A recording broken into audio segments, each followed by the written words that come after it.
Buenos días a todos y todos.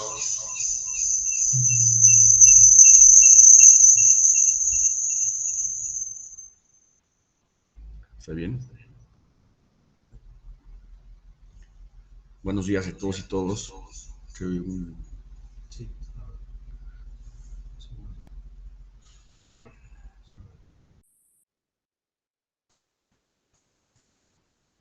¿No? Bueno, Sí, sí, un eco, ¿no? si hay un eco. Vamos a iniciar. Déjame lo arreglo. Permítame. ¿Por qué está haciendo eso? Ah, ya.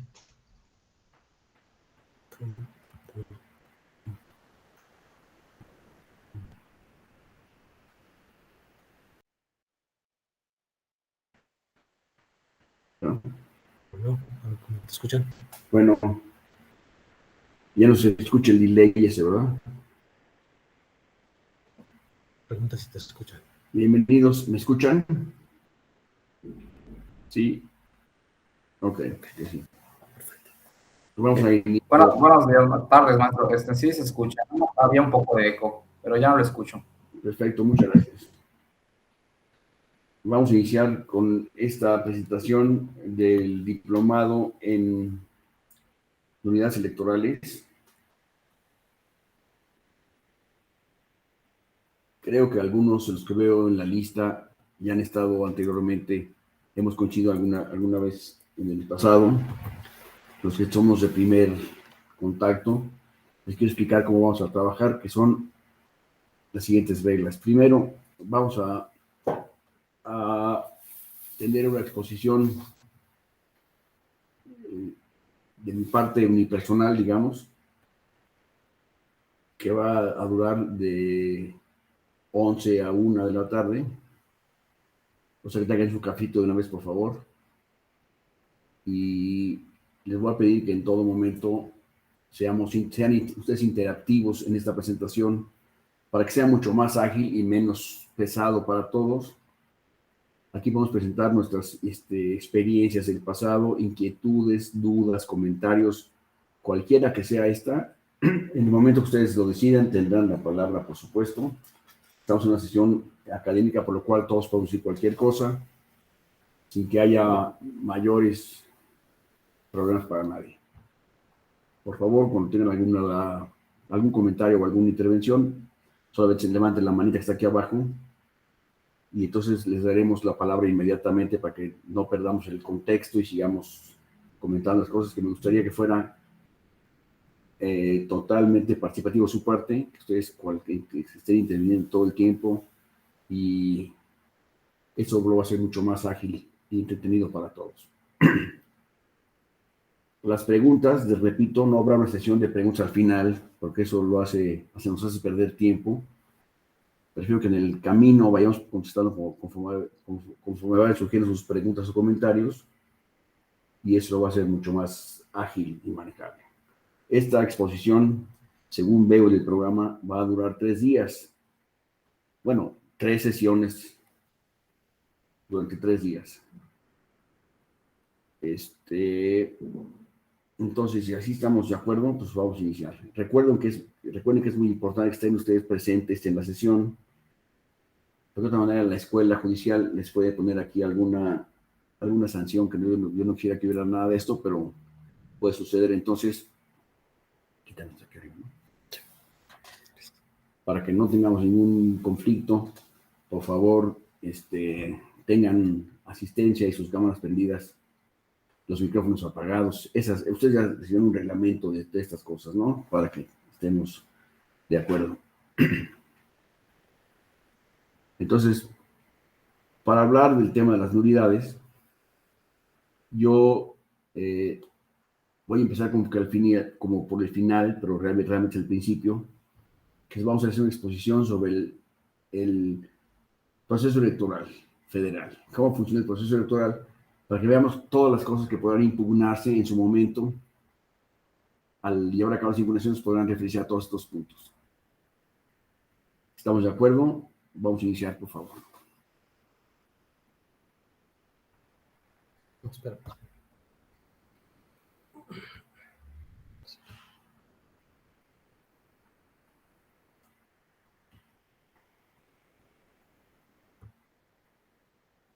Listo. Pues vamos a ver. Quitamos todo esto, ¿no? Sí. Vamos a empezar por el concepto del proceso electoral. Evidentemente, este es el conjunto de actos ordenados por la Constitución y por la ley, por la LEGIPE, para el manejo de la elección. Se refiere a los actos que llevan a cabo las autoridades, los partidos políticos, los ciudadanos, el Instituto Nacional Electoral y en su caso el Tribunal Electoral, para atender todo esto que se refiere al cambio frecuente de los órganos legislativo y ejecutivo del gobierno.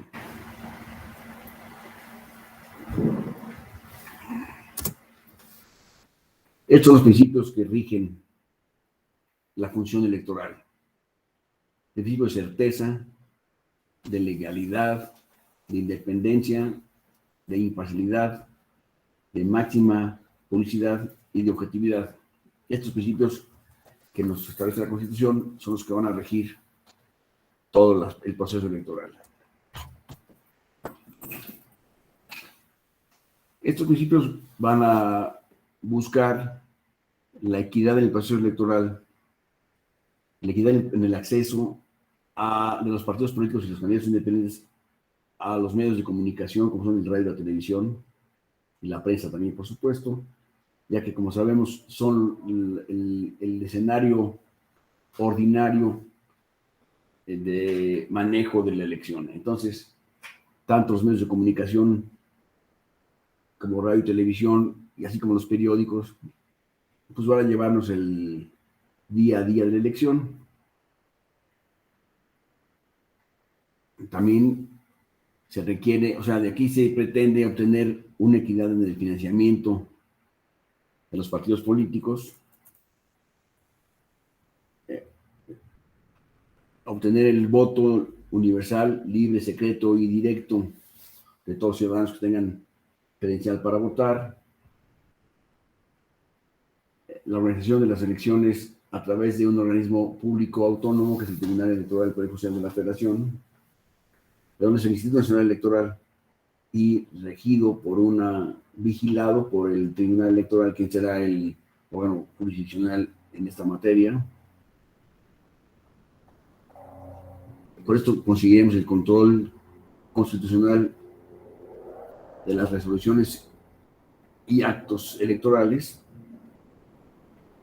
y así obtener finalmente el acceso a elecciones libres, auténticas y periódicas.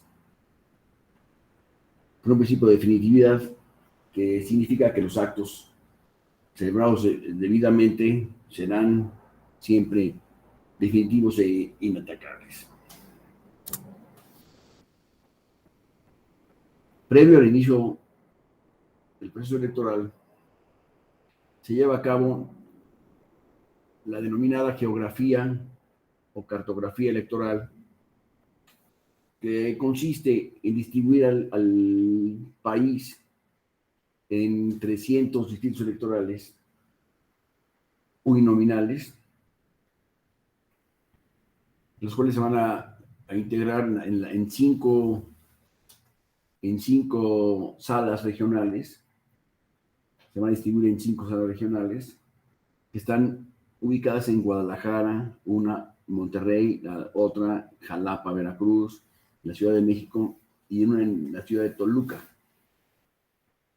Y hay previstas 2 más en la legislación, pero a la fecha no se han establecido, no se han integrado estas otras 2 salas regionales.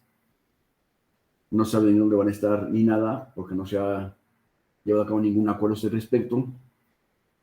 Yo presumiría que una de las 2 estará seguramente, bueno, en mi opinión, por supuesto, en el sureste de la República, que le dará acceso al manejo o la liberación un poco de las materias indígenas en esa sala que está ahorita ubicada en Jalapa, Veracruz, que tiene un gran cúmulo de asuntos de carácter indígena, y creo que esta sala podría quedar muy bien en la zona del sureste, ¿no?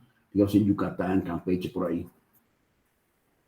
Y una más, que es una sala que estará ubicada, según yo, aquí no hay nada, nadie ha dicho nada, más soy yo el único que está hablando de esto. Me parece que sería probable que estuviera en el estado de Michoacán, por ejemplo, porque también ahí hay una cantidad importante de población indígena. Entonces, creo yo que por eso desahogarían en principio el proceso, porque quién sabe cómo vaya a quedar eso regulado finalmente. Hagamos más adelante. Después, aquí mismo en esta época, en este proceso, en este periodo de inicio, se lleva a cabo el registro de nuevos partidos políticos, en su caso. Bueno, hay agrupaciones políticas que solicitan su conversión a partido político y su reconocimiento ante el Instituto Nacional Electoral. Es en esta época, antes del proceso electoral, que se debe llevar a cabo este registro de nuevos partidos políticos. Estos son unos cuadros de los sistemas y las autoridades que llevan a cabo esto. Por supuesto, aquí están involucrados el INE fundamentalmente, que es quien debe dar el registro de estos partidos políticos. Y la siguiente próxima. Y después también, previo al inicio de la elección, ya que están registrados en las agrupaciones políticas como nuevos partidos políticos, se deberá llevar a cabo para instalar un nuevo partido político, se deberá contar con un mínimo de 5,000 asociados en el país, 5,000 asociados en el país, contar con un órgano directivo de carácter nacional, tener delegaciones en cuando menos 7 entidades federativas del país, contar con sus documentos básicos, que son, como vamos a ver, los estatutos, el plan de gobierno, etcétera.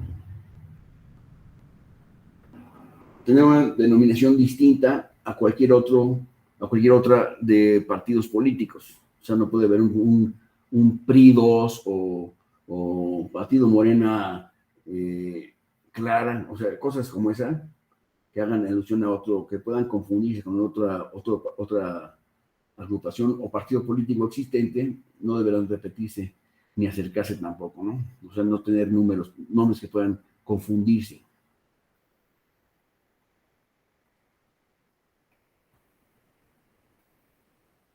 Deberán presentar una solicitud de registro ante el Instituto Nacional Electoral en el mes de enero anterior al de la elección que vayan a estar, en la que vayan a estar participando. Seguramente se acuerdan de alguna agrupación política que tuvimos hace poco tratando de obtener su registro como partido político, que era, por ejemplo, la que se llamaba México Libre. Estaba representada por el expresidente Felipe Calderón y su esposa Margarita Zavala, que no obtuvieron el registro, pero estuvieron ahí muy cerca de obtenerlo.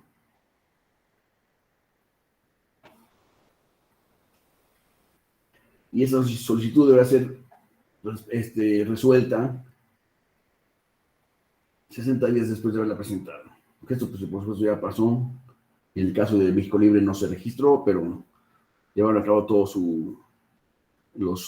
llevaron a cabo todos los requisitos, o sea, para llegar a presentar una solicitud, y les fue negada finalmente.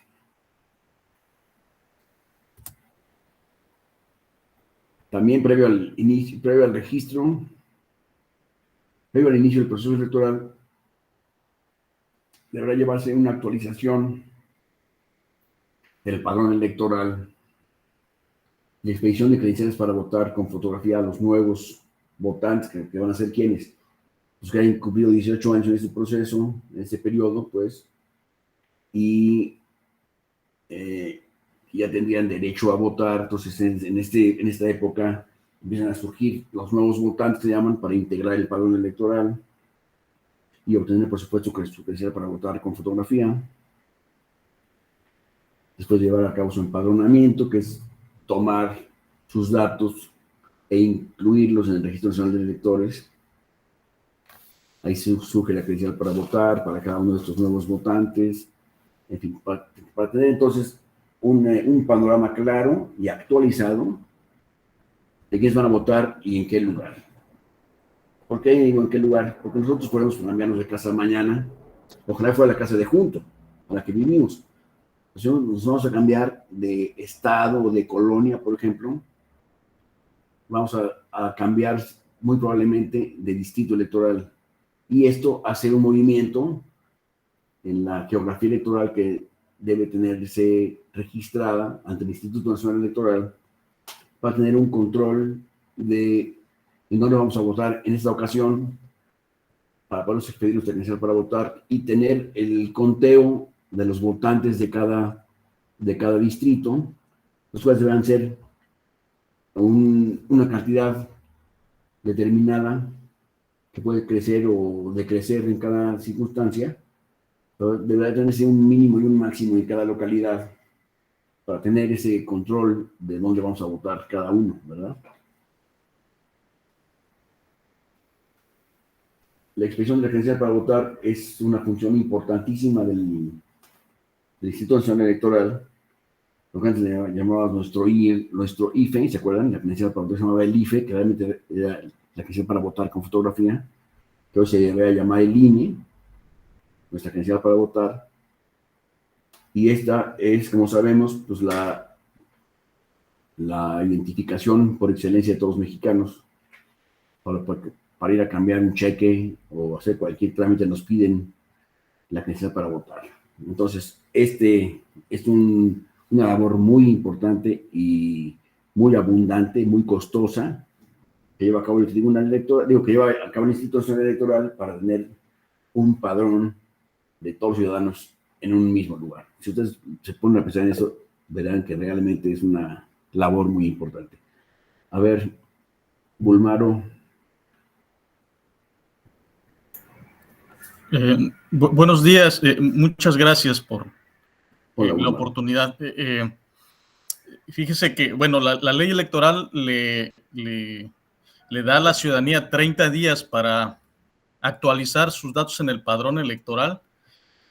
Sin embargo, existe mucha movilidad de la población a veces entre las mismas colonias de la misma ciudad, ¿no? Y lo que nos encontramos cuando organizamos el proceso electoral, lo que nos encontramos al visitar a la ciudadanía en sus domicilios, nada más a la ciudadanía sorteada, es que hay un porcentaje muy alto de personas, de ciudadanos, ciudadanas, que no actualizan sus datos de domicilio de su credencial para votar, y es un problema la integración de las mesas directivas de casilla, porque no encontramos a los ciudadanos en sus domicilios, ¿no? Entonces, si bien es cierto, está la obligación en la ley de los 30 días, la realidad es que muy pocos le hacen caso a ese supuesto normativo. Muchas gracias.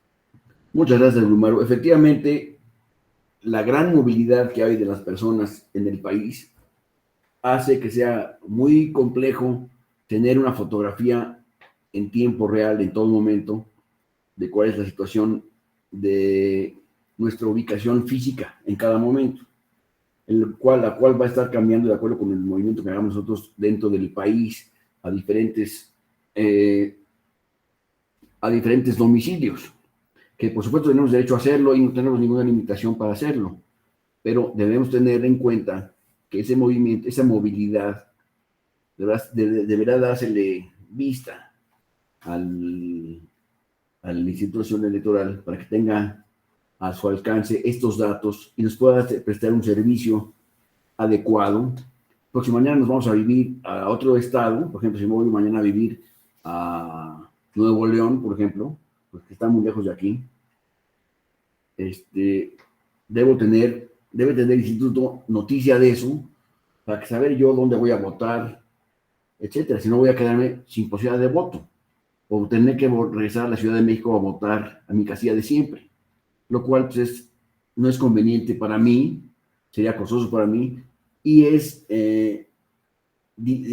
difieren muchos datos del resultado de la votación, si yo estoy acudiendo a la campaña, al domicilio que me corresponde a votarse, en este caso en Monterrey.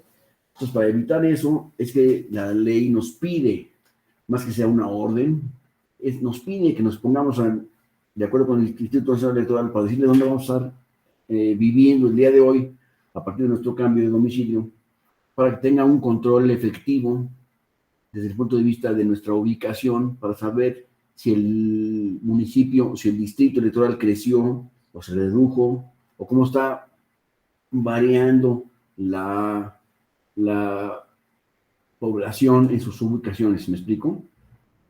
Eso es porque sea una obligación de tenerles, para que tengan un control. No es un control, es tener solamente una ubicación donde vamos a ejercer nuestros derechos político-electorales. Así es. Entonces, debemos tener nosotros atención de tener los datos reales en todo momento, para evitar confusiones y para que todos estemos de acuerdo en lo que estamos haciendo. Yo me acuerdo que hace muchos años me cambié de un domicilio a otro, dentro de la Ciudad de México, y omití en ese momento llevar a cabo el registro ante el Instituto Nacional Electoral. Por favor, sí. Y entonces lo que sucedió fue que yo en la elección tenía que cambiar, que ir a mi domicilio anterior a ejercer mi derecho de voto, etcétera. Entonces, esto que me duró como 6 meses, pues hubo que corregirlo y llevarlo a cabo de manera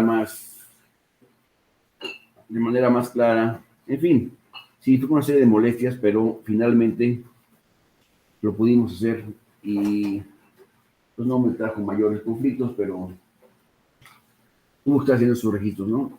Es importante manejar esto, tener esto al día, para evitar que haya alguna confusión ante el Instituto Nacional Electoral. En fin, revisamos por favor, ¿sí? Gracias, compadre.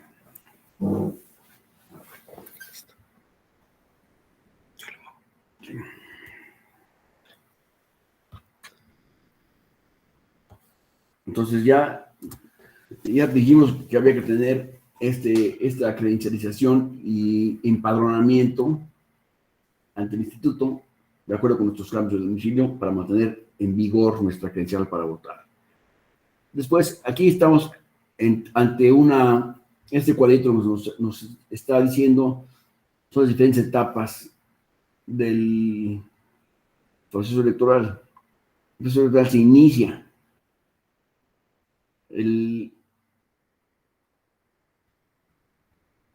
de septiembre a junio.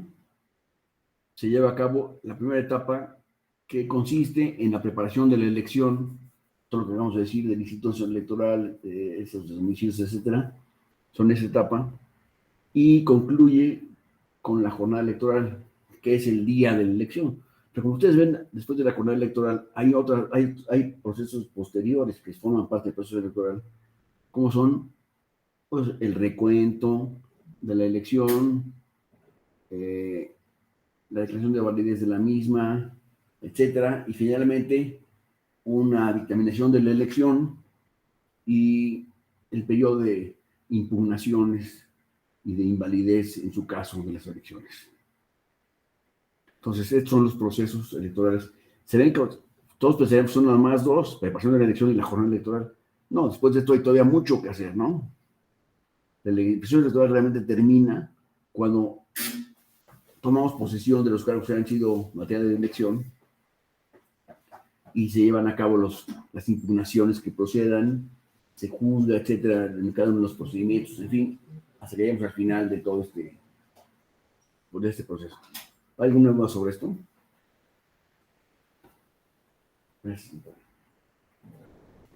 Sí, maestro, nada más por comentario, soy nuevo en toda esta cuestión, tengo entendido que con las últimas reformas se han movido lo que viene siendo algunos periodos, ¿no? Ahora, actualmente las elecciones son el 6 de junio, ya no son en julio, ¿va? Así es. Es cuanto de mi comentario, gracias. Gracias, muy amable. Vamos a ver la información. Ya espero que nos vayan a tocar la puerta otra vez y ya estemos aquí ahora sí concentrados. Entonces, el proceso, ya vimos el proceso de la preparación de la elección, ya vimos en qué consistía. Vamos a la siguiente. Eso se inicia con el registro de los observadores electorales. Esos observadores son personas que vienen del extranjero a fungir como observadores electorales, los cuales deben estar registrados en todo caso ante el INE y ellos deben estar al pendiente de la instalación de la casilla, del desarrollo de la votación, del escrutinio y cómputo de los votos de cada una de las elecciones. Digo de cada una porque acuérdense que en la elección podemos ver coinciden en el mismo día la elección de presidente y la elección de diputados y senadores en fin, hay otras elecciones que son en la misma elección. La de presidente es una, la de diputados es otra, senadores es una tercera y una cuarta puede ser la de representantes de las alcaldías de la Ciudad de México, etcétera. O sea, ahí puede haber muchas elecciones en el mismo día, ¿no? Elecciones municipales, etcétera. Entonces, cada elección, cada una tiene el nombre de elección. Una elección es la de diputado y otra elección es la de senador. Aunque sea el mismo día, es otra elección. Coinciden en la misma fecha.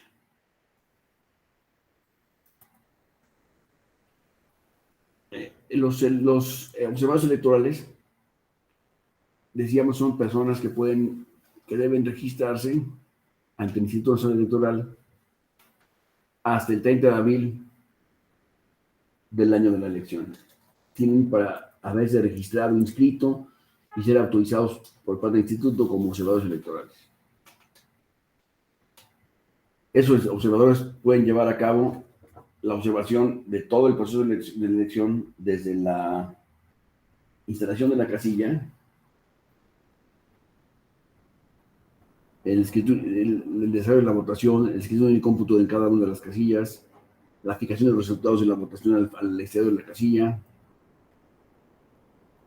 la lectura, el transporte del paquete electoral de la casilla a el consejo digital que le corresponda, etcétera. Toda esta observación, todo este proceso puede ser observado por los que han registrados como observadores electorales. ¿Quiénes son los observadores electorales? Bueno, hay instituciones electorales de todo el mundo que están pendientes de estas fechas, que tienen interés en venir a ver qué es lo que está pasando aquí. Pues son bienvenidos a que vengan y observen y opinen, siempre y cuando cumplamos con ciertos elementos que la ley establece, ¿no? Que vengan en ciertas fechas, que sean, tengamos la idea de quiénes van a venir, de dónde vienen, etcétera, para efectos de control de los dineros, pueden tener dineros en la elección, recursos económicos que el instituto debe saber siempre de dónde vienen y con qué dinero cuentan para hacer su gestión de revisión electoral, de supervisión electoral, de observación del proceso, etcétera. Cada observador debe venir representando a una institución del extranjero, son universidades, asociaciones de la sociedad civil del extranjero, por supuesto, que vengan a ver qué es lo que les está pasando, para que puedan decir después si hubo problemas o no hubo problemas. Ya no hay problemas en México, pero deben de poder decir, deben de poder tener acceso a todos los medios, a todos los elementos de la elección, para poder tener una observación objetiva y consistente. ¿Sí?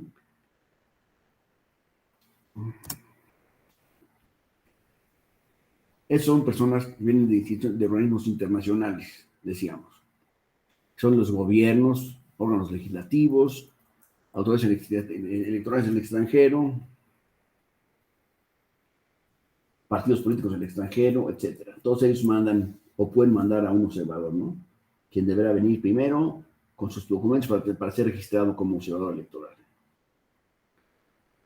También universidades mandan a sus observadores electorales a México, igual que en México manda a otros países observadores electorales también. Y vienen personas de la ONU y de muchos lugares, vienen a poder observar y poder decir que realmente en México no pasó nada, que fue una elección limpia, que se reunió con elementos de la ley, que todo correspondió de acuerdo con lo programado, que no hubo robo de urnas, ese tipo de cosas. Todas esas cosas lo van a observar los observadores electorales y van a hacer un reporte de lo que van observando, ¿verdad? Esos observadores tienen permitido conocer e informarse sobre todo el proceso, sobre el desarrollo de todo el proceso electoral, en cualquiera de sus etapas. Ellos no podrán, los tendrán prohibido, intervenir en las actividades de las autoridades electorales y de los partidos políticos o candidatos independientes, es decir, no podrán intervenir en ninguna de las etapas del proceso electoral en forma alguna. Son observadores electorales. No pueden intervenir en nada de esto.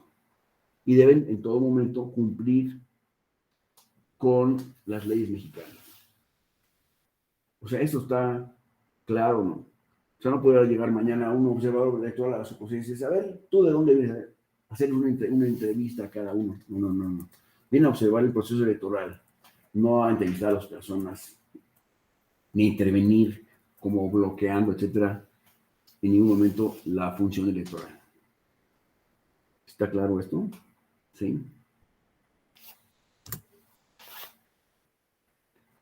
También aquí es la época en la cual surgen las coaliciones. ¿Qué es una coalición? Pues es la unión entre dos o más partidos para observar, para intervenir en un candidato común, digamos, para nombrar un candidato común que tenga más fuerza que si fueran solos, ¿me explico? Entonces, esta unión de partidos hace un partido más grande o una unión de partidos que es más grande o un partido chiquito que estuvo ahí por ahí perdido, ¿no? Entonces, esta agrupación de partidos los hace tener una mayor presencia y mantienen de todas maneras su independencia cada uno de ellos. Cada partido mantiene su independencia aún estando aliado con otros partidos, ¿eh? Nosotros vemos la coalición, vamos a tomar como referencia la última elección que tuvimos en el mes de junio, el 6 de junio, para poderla tener como ejemplo de lo que sucedía, lo que pasó. En esa elección vimos que había fundamentalmente dos coaliciones de partidos que al unir sus fuerzas lo hacían con el objeto de tener mayor representatividad y mayor oportunidad de ganar, de obtener el triunfo de la elección. Esa es la finalidad primera y última de los partidos políticos, ganar elecciones, ¿verdad? Esta coalición se puede llamar total cuando en las 32 entidades federativas y los 600 sitios electorales se están agrupados estos partidos, o parcial, cuando se refiere solamente al 50% de los diputados, senadores, o sea, de las elecciones que van a surgir en el país, y parcial, y flexible, cuando se trata de un 25% de las elecciones que van a surgir, que van a surtir efectos, los cuales se pueden agrupar con otro partido.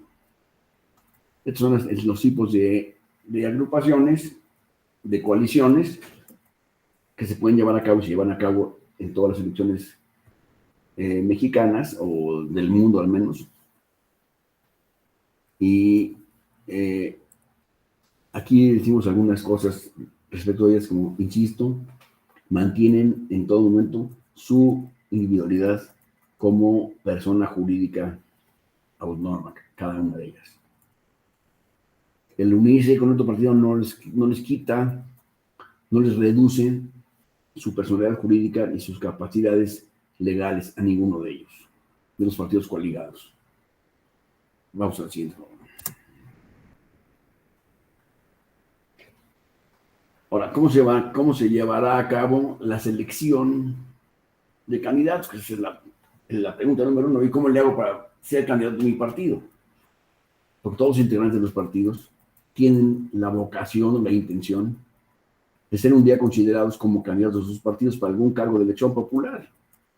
Sino para que se reunieran a un partido político, ¿no? Se acercan al partido político para, entre otras cosas, para tener acceso a los cargos de dirección del partido y de cargos para ser candidatos de los mismos a las elecciones que se llevan a cabo.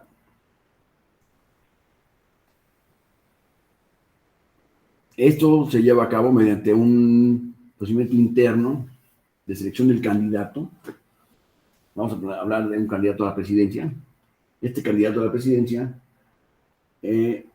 por un partido determinado, deberá cumplir con los requisitos que establezcan los estatutos del partido, y una vez cumplido con ello, tendrá la intención de ser reconocido como candidato del partido, y por lo tanto deberá tener la voluntad o el apoyo de los miembros del partido para que voten por él como candidato, ¿verdad? Lo elijan como candidato. Entonces tiene que llevar a cabo una especie de coqueteo con todos los miembros del partido para conseguir su apoyo, para que el día correspondiente todos votaran por él como candidato para hacerlo el candidato del partido a la presidencia de la República. Estas elecciones internas del partido se llevan a cabo a partir de una convocatoria que lleva a cabo el mismo partido, que estará, por supuesto, siempre de acuerdo con el INE, para que el INE tenga control de todo esto. Y en esta convocatoria se deberá decir qué elecciones van a llevarse a cabo y qué requisitos tendría cada uno de los candidatos, de los que pretenden ser candidatos, para poderse inscribir en la lista de precandidatos, para entonces, ahora sí, tener el apoyo de sus militantes del partido para que los voten como candidatos a la elección que se refiera.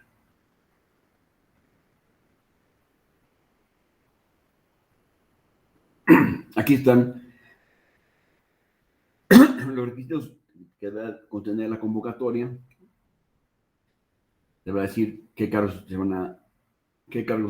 van a fungir como candidatos para la elección. Pueden ser los requisitos de elegibilidad de cada uno de ellos, las fechas de registro de los candidatos que deberán cumplir para estar todos en igualdad de condiciones en la pelea interna del partido, qué documentos van a presentar, qué periodos tendrían para solucionar los errores que hayan cometido en sus documentos que hayan solicitado,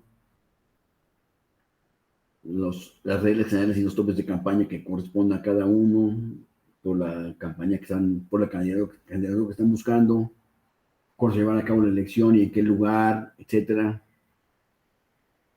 para que puedan entonces ahora sí estar listos y solicitar a los miembros del partido: oye, yo soy el bueno, voten por mí, yo voy a ser el mejor representante del partido en esta elección, yo soy el presidente ideal en este mundo, en este momento para México, etcétera. Ese coqueteo que llevan a cabo los precandidatos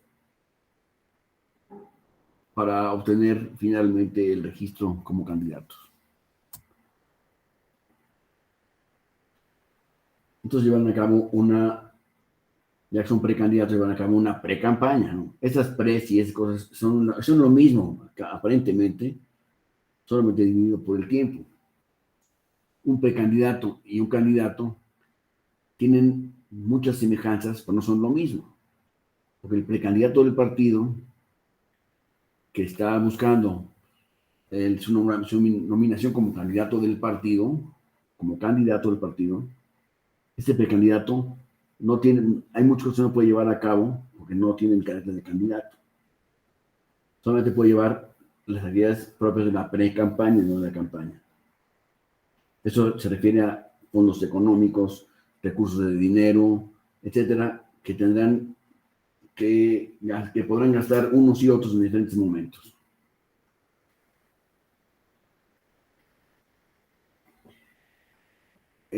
Aquí estamos diciendo cuáles son los requisitos para el desarrollo del proceso de pre-campaña,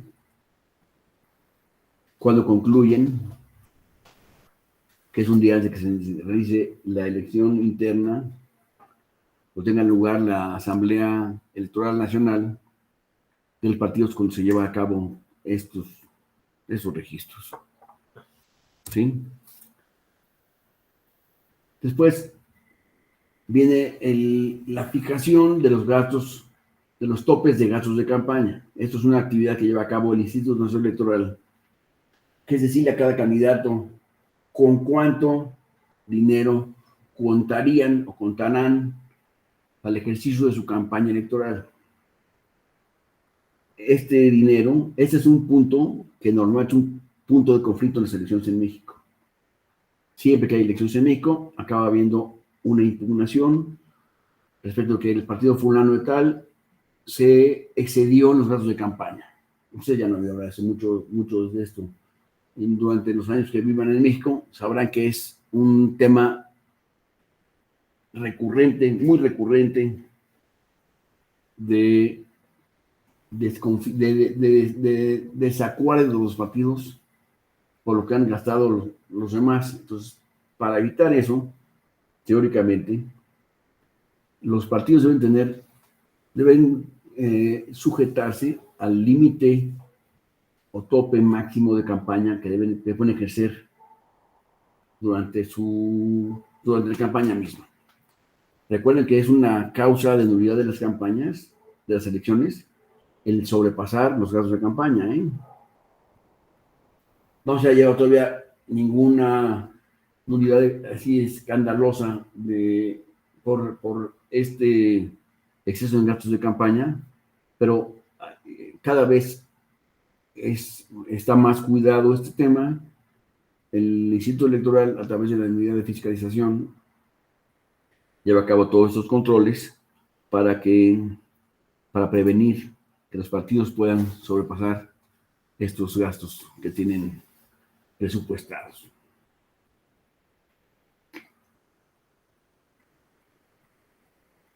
A más tardar en el mes de octubre del año previo a la elección, el Consejo General del Instituto determinará el tope de gastos de los precandidatos, dependiendo del tipo de la elección en la que vayan a participar.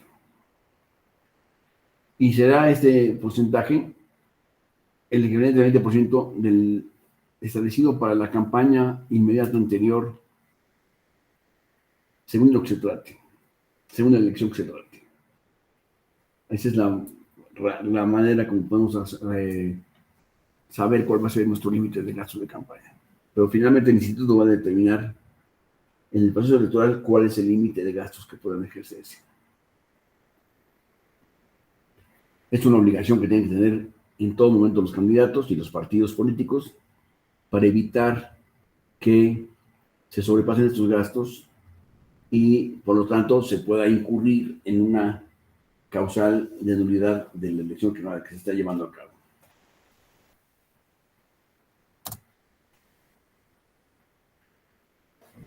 Los candidatos se deberán registrar ante los siguientes órganos del Instituto Nacional Electoral. En el año de la elección presidencial, todos los candidatos serán registrados entre el 15 y el 22 de febrero del año correspondiente, del año de la elección. Estas son fechas que están en la ley, entonces no se pueden variar. Y serán registrados por los consejos distritales, cuando se trata de diputados de mayoría relativa, los consejos locales, hablando de senadores de mayoría relativa, Consejo General del Instituto, tratándose de presidentes de diputados o de senadores de representación proporcional, y superiormente los de mayoría relativa. En el año de la elección de diputados, los candidatos deberán registrarse entre el 22 y el 29 de marzo del año de la elección.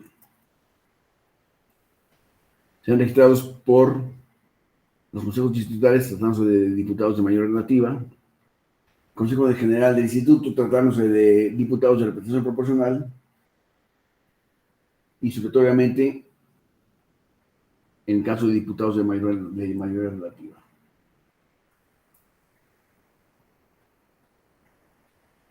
Dentro de los pasos para el establecimiento del registro de candidatos, los partidos podrán sustituir a los candidatos originalmente nombrados, si existiera alguno nombrado anteriormente, lo podrán sustituir en ciertos plazos para que surta efectos en la elección que corresponda. Después de eso solamente podrán sustituirse por fallecimiento, inhabilitación, incapacidad o renuncia del candidato. Esto tiene mucho efecto.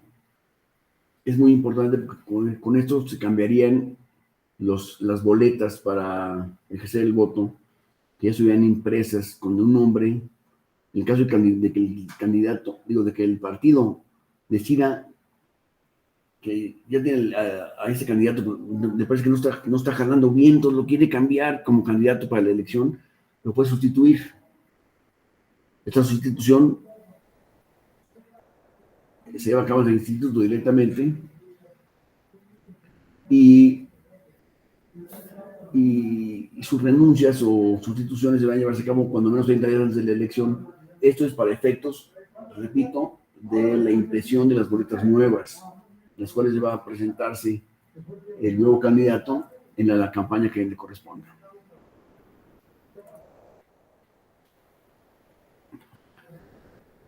¿Hay alguna pregunta sobre esto? Vamos adelante. Y entonces ahora sí llegamos a la campaña electoral. Ya que la precampaña nos llevó a saber quién va a ser el candidato, ya que tenemos al candidato, nuestro candidato para presidente se va a llamar, como se llame, fulanito de tal es el candidato a la presidencia de nuestro partido, que estamos aquí inventando presidente para el efecto de esta clase. Este candidato electoral, candidato a la elección, que es el que ya nombramos en nuestro partido, va a iniciar, a partir de la siguiente del registro del candidato, inicia su campaña electoral.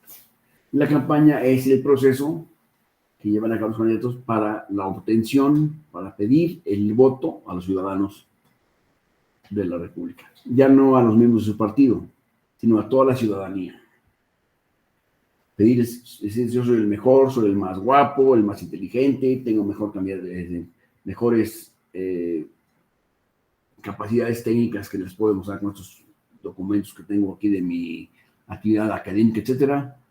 Soy el mejor, voten por mí. Todos los mexicanos voten por mí, soy el bueno. Es lo que dicen todos los candidatos en todas las elecciones, por supuesto. Yo soy el mejor, el otro es malísimo, yo soy verdaderamente el Chipo Cruz, soy yo.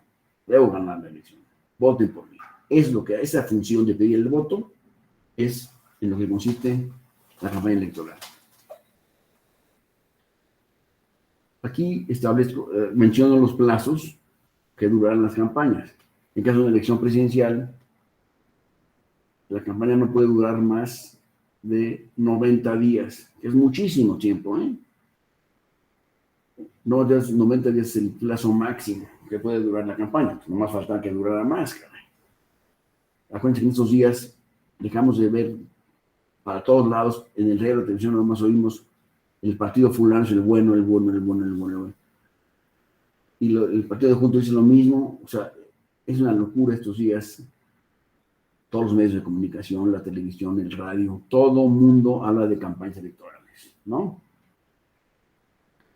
Hasta 3 días antes de la jornada electoral, que es cuando se lleva a cabo la veda, que le llaman la veda electoral.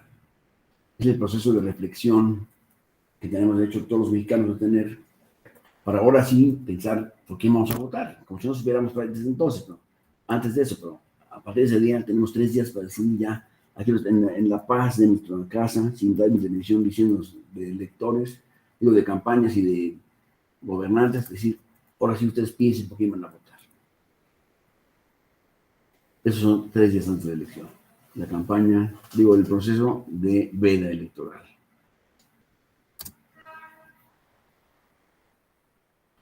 Aquí hablo otra vez de los datos de campaña, para que quien tenga en cuenta estos principios, que son muy importantes, repito, porque el sobrepasar los gastos, los topes de gastos de campaña, es causal de nulidad de la elección, lo cual es lo más grave que le puede pasar a un candidato. Que en una elección, bueno. Entonces aquí hablo de cómo se llega al tope de gastos máximos de campaña, tanto para presidente como para diputados y para senadores. ¿Quién interviene para llevar a cabo este tope? CG, que es el Consejo General del Instituto.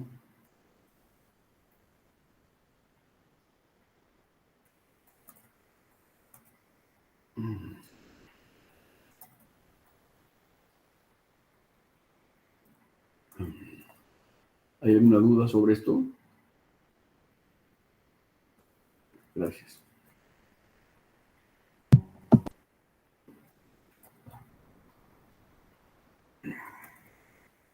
Vamos, nada más.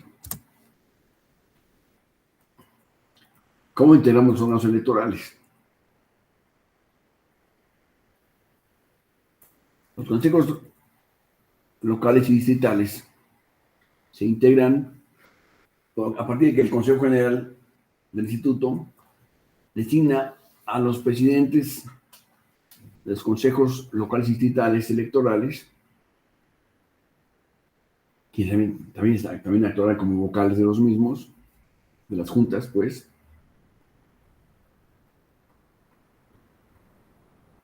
Y hasta el 30 de septiembre, de acuerdo con lo que dice aquí la LEGIPE, ¿no?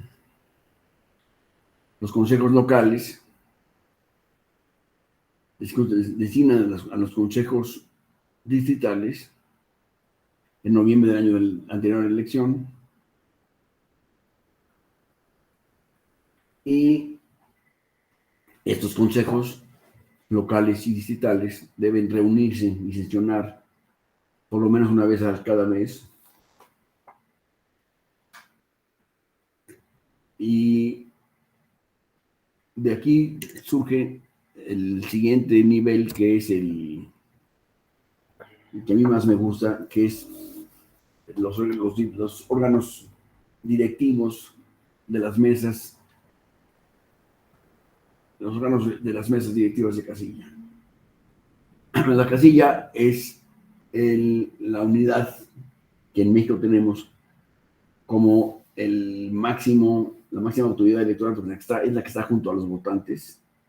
Somos todos nosotros en una casilla, recibiendo los votos, contándolos, transportándolos a los consejos distritales, haciéndonos cargo de la función electoral que está al alcance de los mexicanos. Antes, como ustedes puedan recordar tal vez, las elecciones se llevaban a cabo en la Secretaría de Gobernación, y ahí se contaban los votos, ahí se decidía quién ganó, quién perdió, y por supuesto era muy fácil saber quién iba a ganar, porque el partido hegemónico en México era el PRI, que en todas las elecciones ganaba todo, y esto se fue rompiendo para llegar a tener una estructura realmente atendida y manejada por los ciudadanos. Y aquí está el principal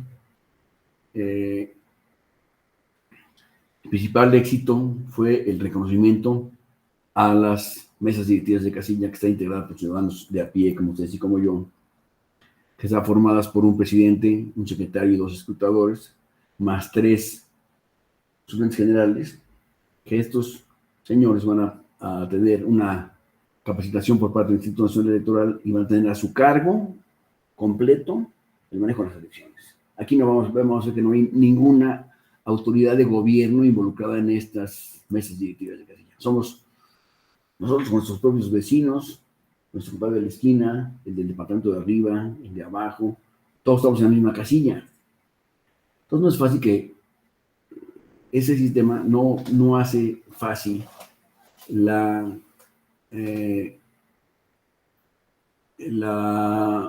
realización de actos fraudulentos, porque nos estamos cuidando todos a todos.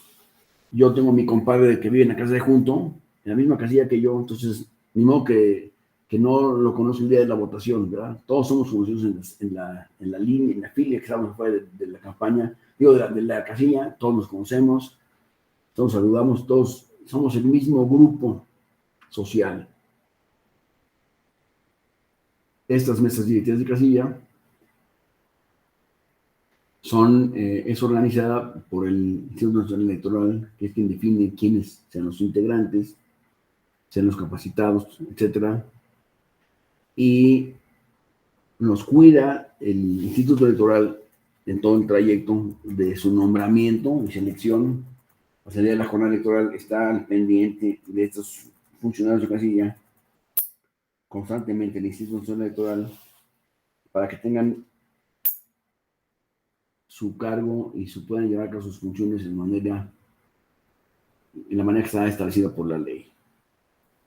Y ya no con intenciones de gobierno que debe ganar a los partidos, ya aquí ya no existe. Sí existió en una época en México, pero ya no existe eso. Hoy los votos son de la ciudadanía y se cuentan por la misma ciudadanía. No hay ninguna autoridad del gobierno que venga a la casilla a ver quién ganó y a sacar los boletos y meter otras. Esas cosas son del pasado. Ya no existen en México.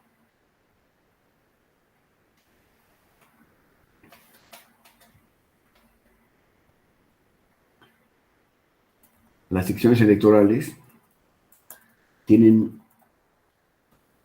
como máximo 3,000 electores, las secciones electorales. ¿Está claro este panorama hasta ahorita?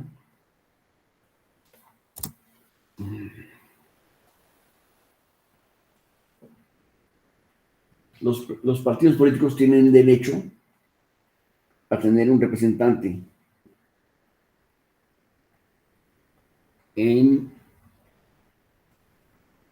un representante propietario y un suplente en cada casilla.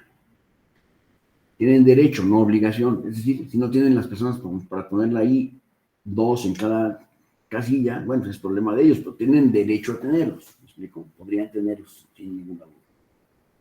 Entonces, estos representantes tienen el objetivo o el objeto de estar al pendientes de la jornada electoral, representando los intereses de su partido en la casilla misma y vigilando, por supuesto, que la votación se lleve a cabo de acuerdo con lo que establece la ley y que se establezcan las quejas de acuerdo con lo que la ley establece en la misma mesa directiva de casilla,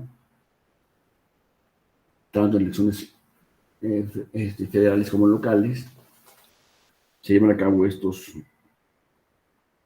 representantes de los partidos que estarán presentes en toda la jornada electoral y estarán vigilando que cada uno de los actos se lleven a cabo de acuerdo con lo que la ley establece. ¿Hay alguna inquietud, alguna experiencia, algún comentario? No, entonces sigamos adelante.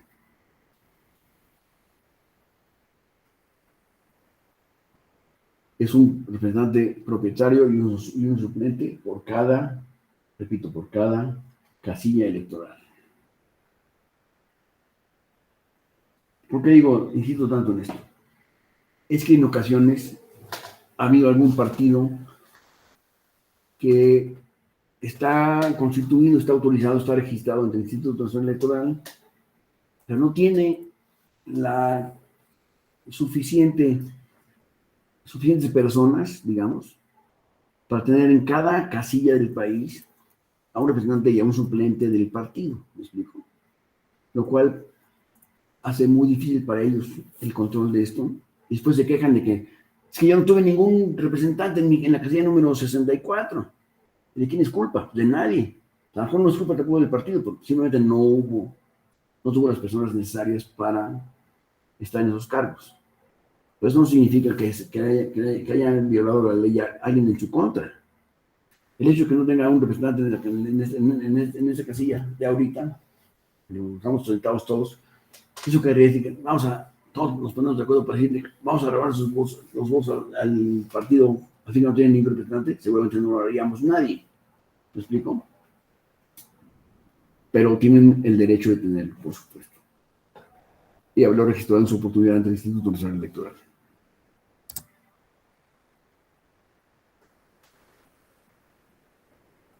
Los representantes ante las mesas de casilla podrán participar en la instalación de la casilla, observar y vigilar el desarrollo de la elección,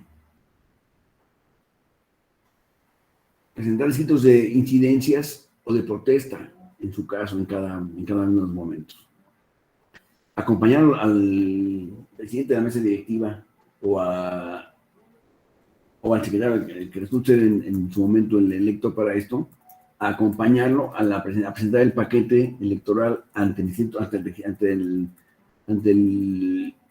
distrito correspondiente. ¿Me explico? También los representantes podrán escritos de protesta durante todo el proceso electoral, durante toda la jornada electoral.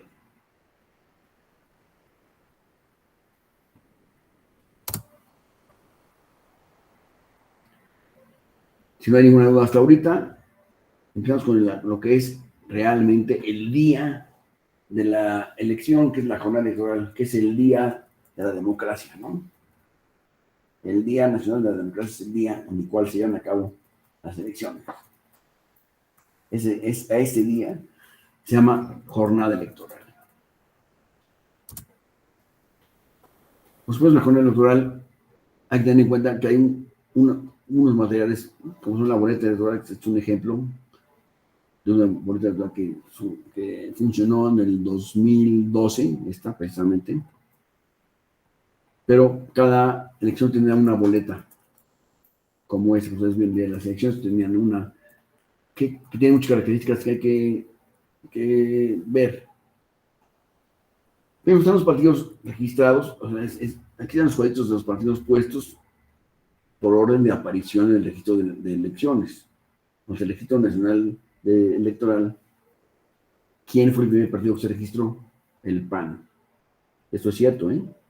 Fue el primer partido, siempre va a estar arriba el PAN. ¿Por qué? Porque es el primer partido que se registró en la historia, digamos. Después está el PRI, que fue el segundo partido en haberse registrado. Y así van cada uno, se van apuntando de esta manera y van formando parte de la boleta electoral de esta manera.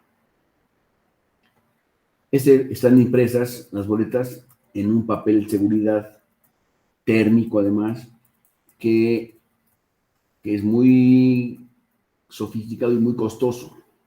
Es decir, la impresión de estas boletas, multiplicada por los millones de votantes que tenemos en México, entonces significan una cantidad de dinero muy importante la producción de este material. La impresión de estas boletas son muchísimos millones de pesos que el Instituto Electoral debe llevar a cabo este gasto para conseguir una boleta como esta para cada uno de los ciudadanos que vamos a votar en México. Además de esto, deberá existir estas plumas o crayones que se dan normalmente para que cada quien vote por quien quiera votar. O si yo no quiero votar con ninguno de esos, con el lapicito ese negro que nos dan en la casilla, ¿qué hago? Yo saco mi pluma, la que yo quiero usar, y con esa voto. No tengo ninguna limitación ni ninguna obligación de usar ese material. Puedo usar mi propia pluma, con la cual yo confío que nadie me la va a poder borrar. ¿Con esa puedo votar? Sí, con esa puedo votar. Yo quiero usar un plumón de color amarillo. Si lo traes, úsalo. Si no traes ninguno, el Instituto Electoral te pone a tu disposición un lapicito con el cual puedes votar, pero ese lapicito es inviolable, o sea, es tan igual como cualquier otro. Cada quien puede llevar el suyo propio, inclusive. Y también el líquido indeleble para sellar el dedo pulgar derecho, que ese es un material que produce nosotros en el INE produce este material para que todo el mundo lo tenga y sea la misma marca la que tengamos todos los ciudadanos en estos dedos el día de la elección. Por favor.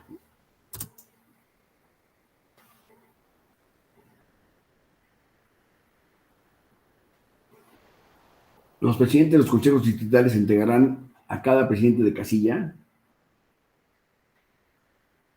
dentro de los 5 días previos a la elección, un paquetito. Ese paquete incluye la lista nominal de electores con sus fotografías, que son una fotografía igualita a nuestra credencial para votar. Hay una foto de nuestra credencial para votar en cada de estas listas, en la que pueden ver nuestras caras desde antes de la elección. Ahí estamos, es la misma, una fotografía de la misma credencial que tenemos para votar. La relación de los representantes de los partidos políticos que puedan estar en esa casilla, la lista de quiénes son los representantes de los partidos políticos. Después las boletas necesarias para llevar a cabo la votación. ¿Cuántas boletas habrá que tener? De cada elección habrá que tener 650 boletas de cada elección.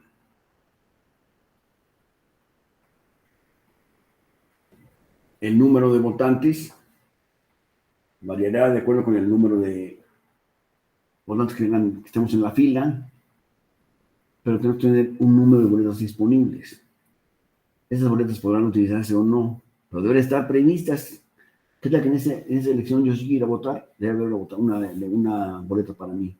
Si yo no voy a votar, ¿qué pasa? Se queda la boleta en la casilla, pero debe estar previsto que haya una boleta para cada uno de los votantes, los que pueden llegar a votar a esa casilla. Estas boletas pueden tener dos objetivos, dos finales, que sean cruzadas para llevar a cabo el voto, o bien queden en blanco, pero deben estar disponibles, ¿me explico? También deben de entregarle a cada casilla la urna, las urnas para recibir el voto. Es esta casita blanca que estamos aquí poniendo, que ahora tuvo muchas modificaciones por la cuestión del COVID. No estaban cerradas, estaban al aire libre, etcétera, pero había una división física dentro de la casilla para tener el recinto para ejercer el voto en forma privada, sin ningún problema. En cada casilla existía esa mampara, digamos. También existían las cajas o urnas, que es donde vamos a depositar los votos. Los canceles, dijimos que son las divisiones dentro de la casilla. Y el líquido indeleble, que es un líquido que está diseñado para que dure en un dedo normal, aún lavándolo al día 50 veces queda pintado por unos cuantos días, después se van desapareciendo y ya, ¿no? Pero ese es el material que debe tener en todas las casillas electorales. Pero además de este material que nosotros utilizamos cada votante, hay otro material que nosotros no vemos, que son los documentos que tienen ahí en blanco los miembros de la casilla para poder tomar sus notas, material de escritorio, cosas como estas, que están destinados a servir en la jornada electoral. También significa muchísimo dinero de inversión para que todos los votantes tengan sus papelitos y todo esto está debidamente regulado. Entonces, eso que tenemos mucho dinero en el INE, no es cierto. Son recursos que se manejan y se gastan necesariamente en todas las elecciones. Como ustedes ven, tienen una caja o una urna diferente a la de junto para cada elección. La de presidente, la de diputados, la de senadores, todas son distintas, tienen un color diferente que las distingue o fácilmente, ¿no? Esto es respecto del material para ejercer nuestro voto. ¿Cómo debemos emitir nuestro voto? Entiendo que hasta aquí vamos todos de acuerdo, no tienen ninguna pregunta ni ningún comentario nadie, ¿es correcto? Si lo hubiera, háganme el favor de hacerlo ahorita y lo vamos resolviendo o tratando de resolver. Bueno, las casillas se deben instalar, deben iniciar su instalación a las 7:30 de la mañana. Deben llegar los miembros de cada mesa directiva al lugar que se estableció como el lugar donde va a estar la casilla. Normalmente es un colegio, por ejemplo. Y ahí vamos a llegar a las 7:30 de la mañana. ¿A qué? A armar la casilla. A ver que esté la puerta cerrada. Ponemos nuestras casitas adentro. Acomodamos las boletas. Hacemos la labor de instalación de la casilla. De manera que a las 8 de la mañana ya estemos listos para abrir la casilla. Entonces se declara abrir la casilla, se abre la puerta y a estar allá afuera ya una fila más o menos larga, dependiendo cuál sea la casilla, de ciudadanos listos para ejercer su voto. Y entonces, a esta hora, 8 de la mañana, inicia la función electoral. ¿Cómo es esto? Hay que emitir el voto. Entonces se forman del 1 al 20 personas afuera, por ejemplo, que puede ser más o menos.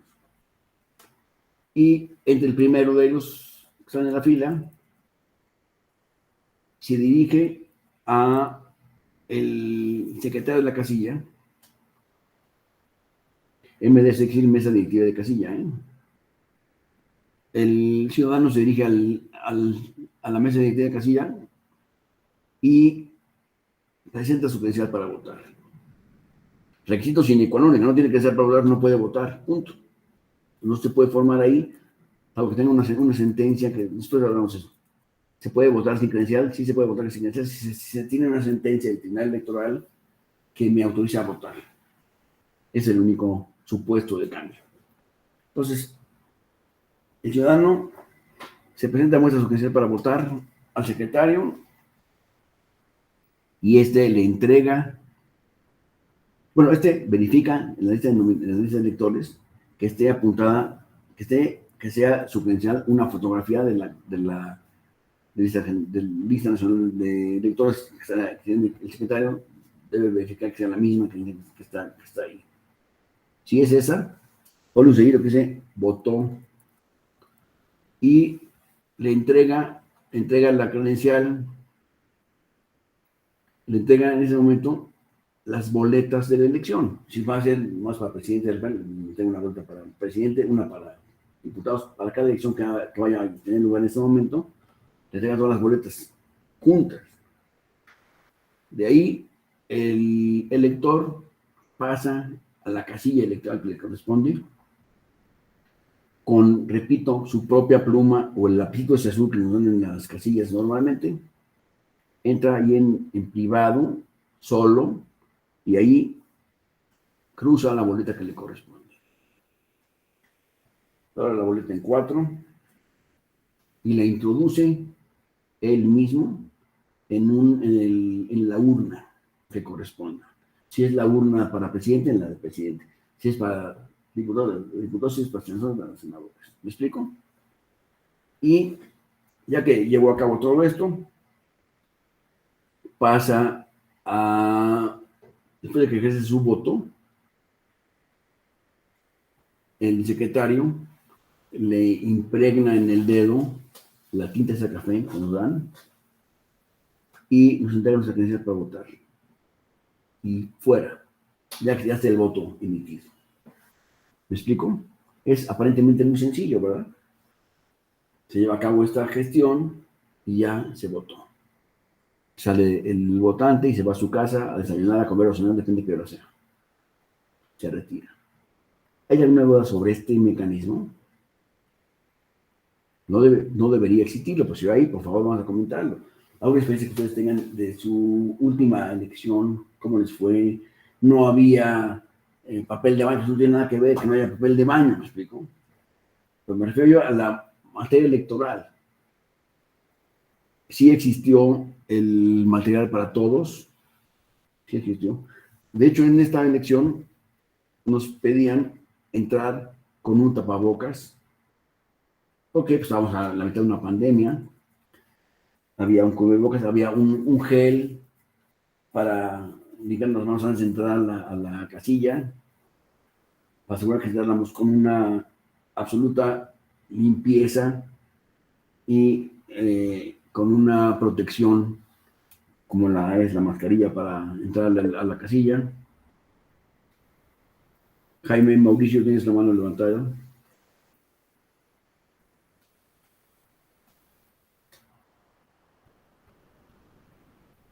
Jaime.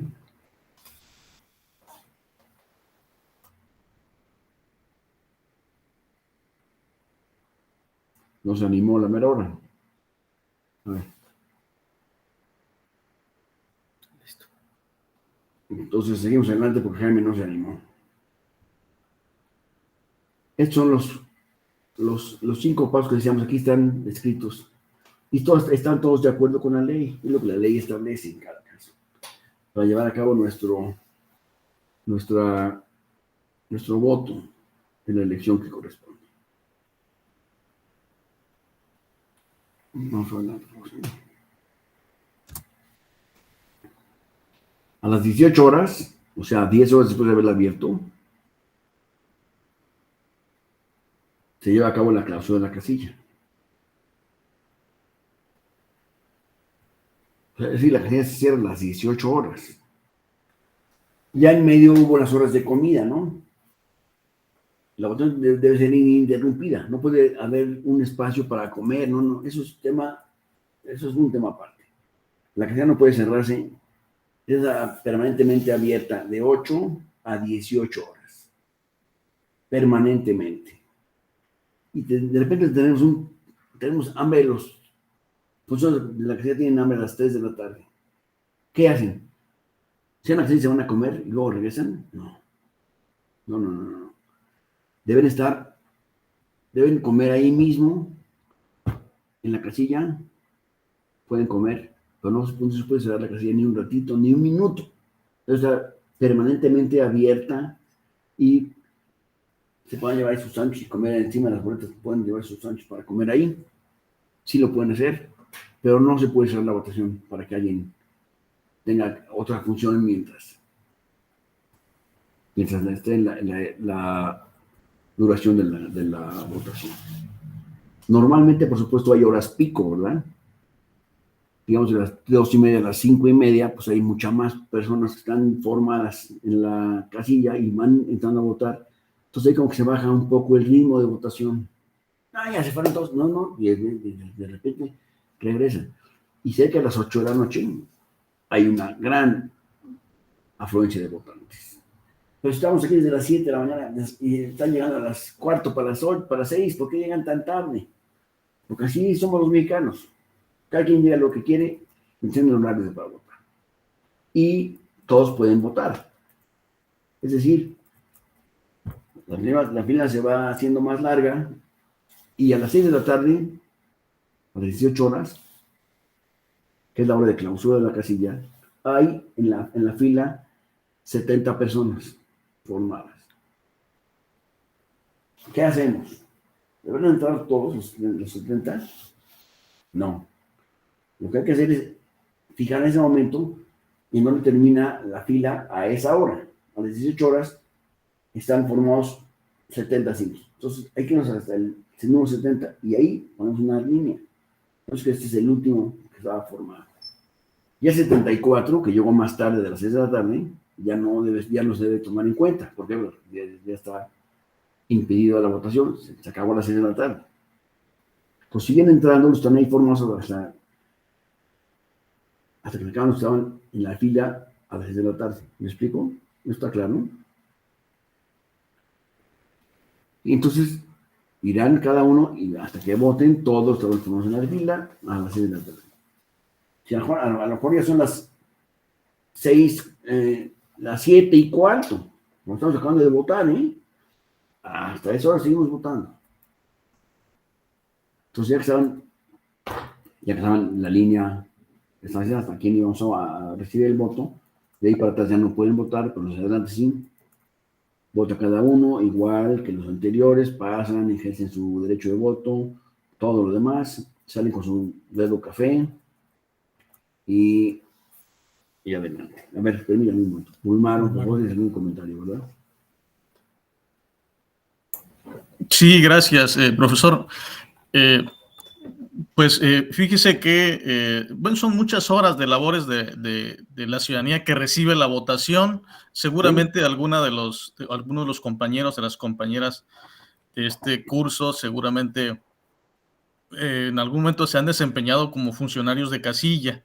Yo sí. Y bueno, pues nada más en la jornada nada más de votación son 12 horas, de 8 de la mañana a 6 de la tarde, pero de ahí pues viene el escrutinio y cómputo, viene la entrega de los paquetes electorales y están concluyendo actividades por la madrugada las y los funcionarios de casilla. De ahí que, por ejemplo, es muy complicado, si salen sorteados en una segunda ocasión, volver a vivir esa experiencia. Pero bueno, nuestro sistema electoral pues solamente pues plantea que las casillas se integran con ciudadanas y ciudadanos residentes de la sección electoral. Nadie más puede integrar la casilla, por lo tanto el trabajo del INE en cuanto a la concientización acerca de la importancia de la participación ciudadana en las casillas, pues es un trabajo muy, muy arduo, muy complejo, que por cierto, pues hacen las y los capacitadores y supervisores electorales. Muchas gracias.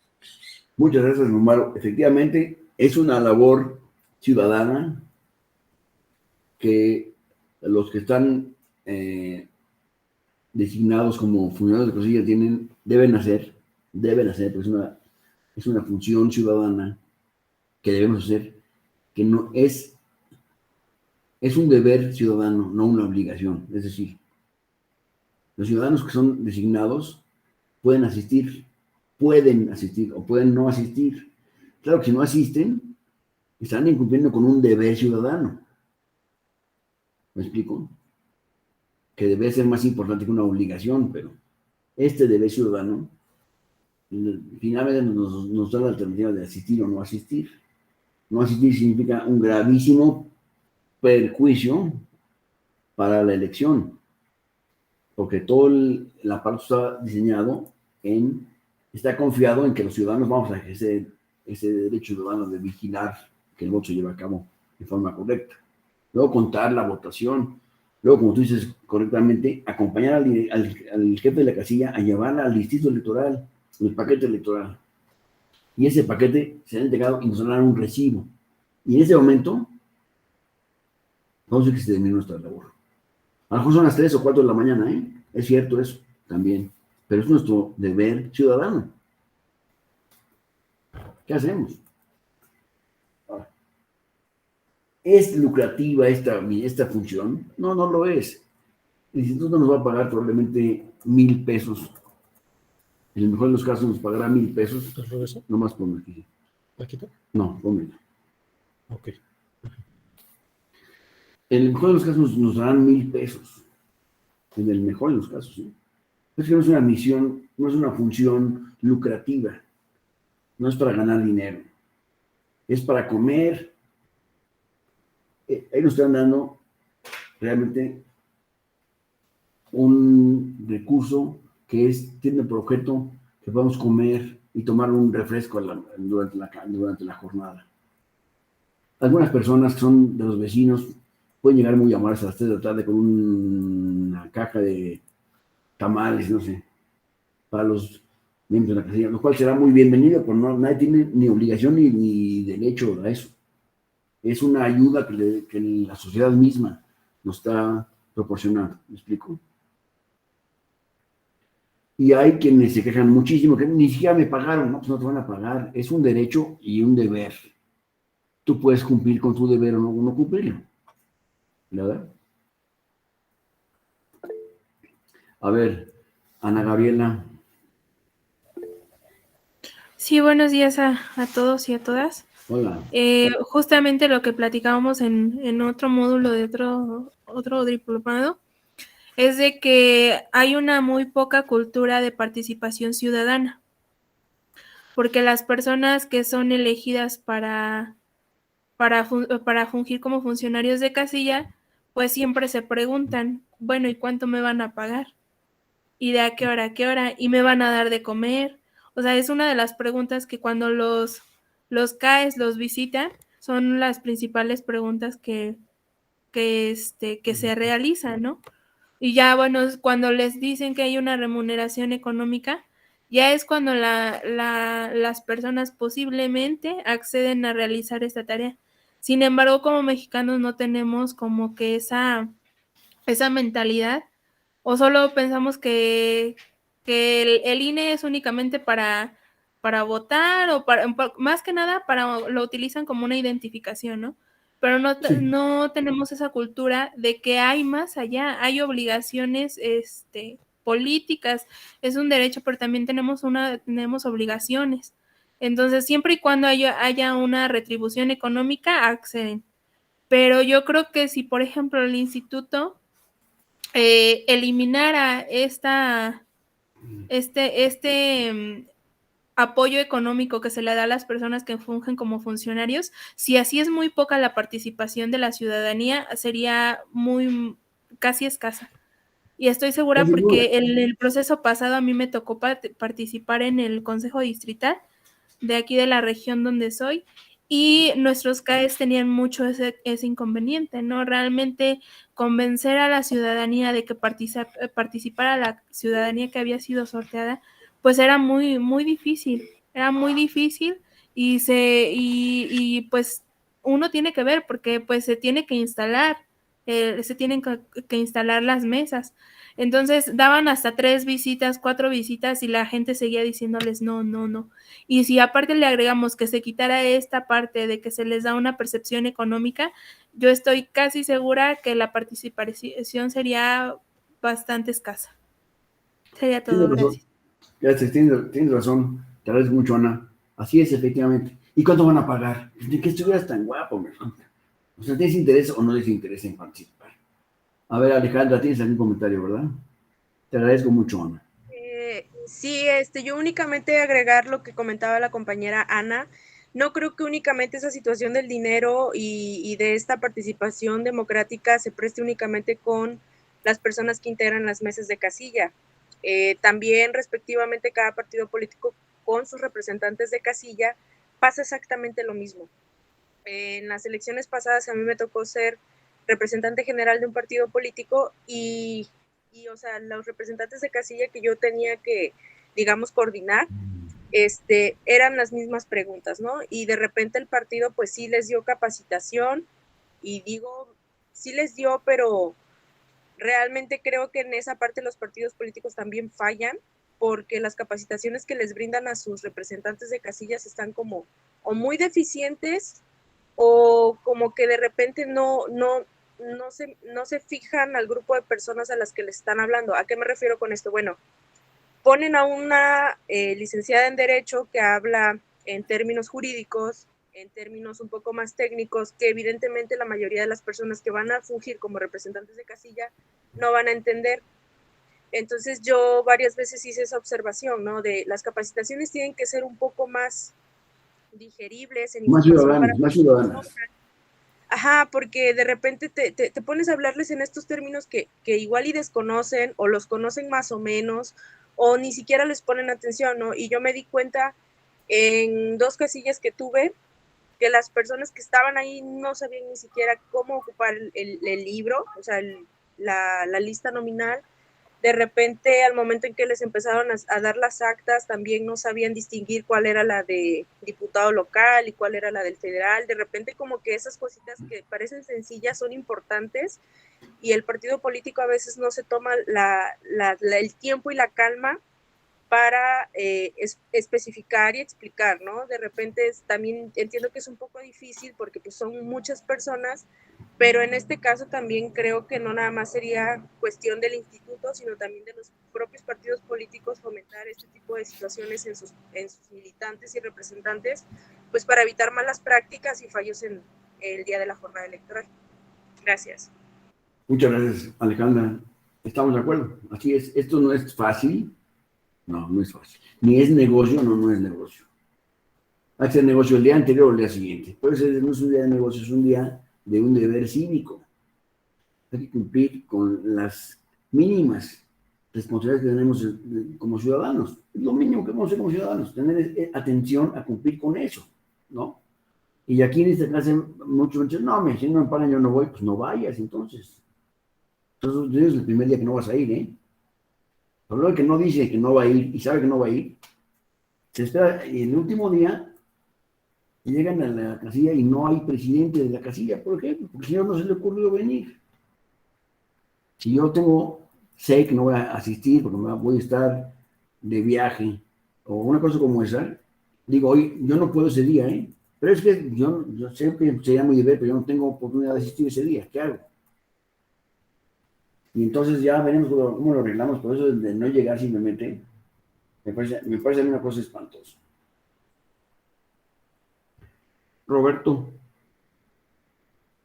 Sí, buenas tardes. Muchas gracias por la oportunidad. Nada más para hacer el comentario. Creo que en definitiva todo esto de la participación ciudadana es una problemática que se da yo diría que en todo el país.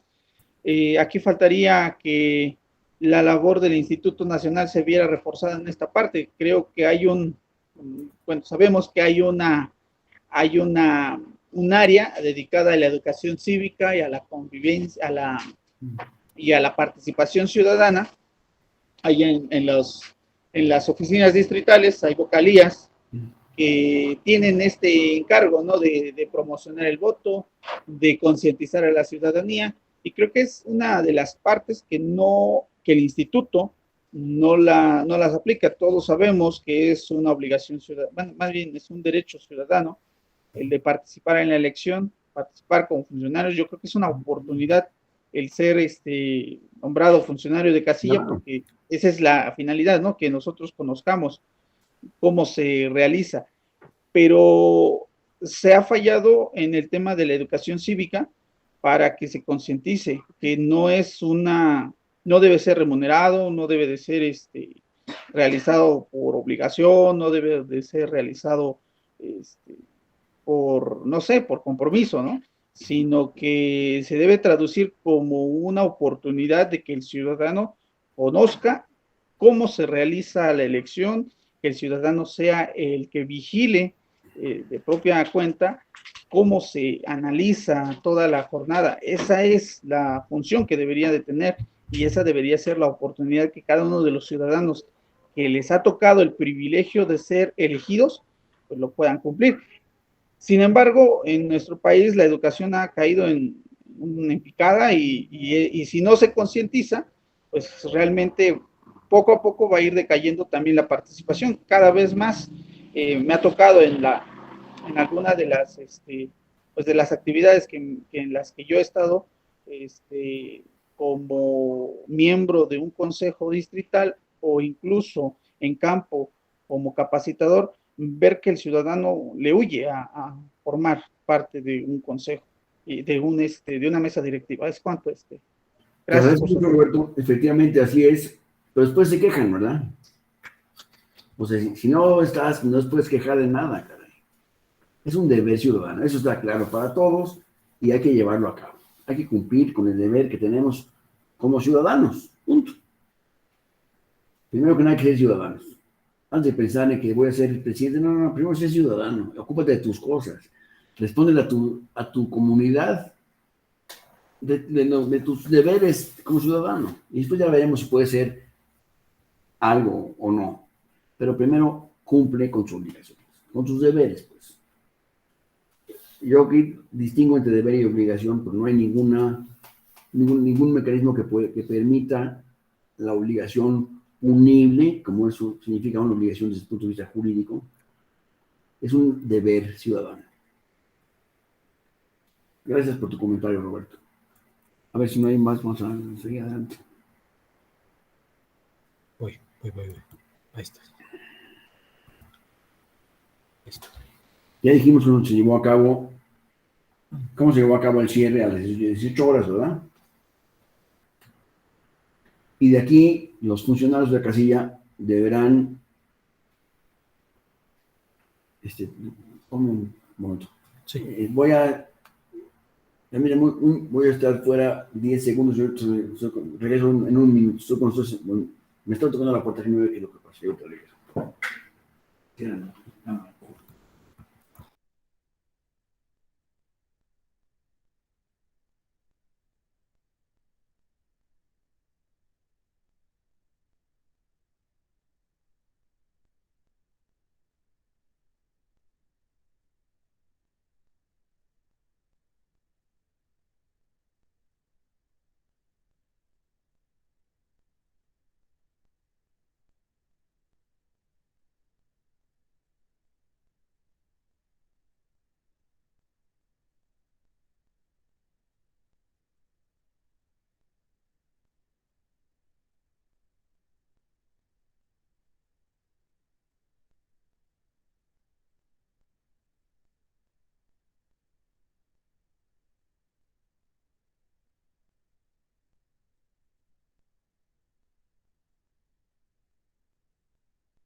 Perdón,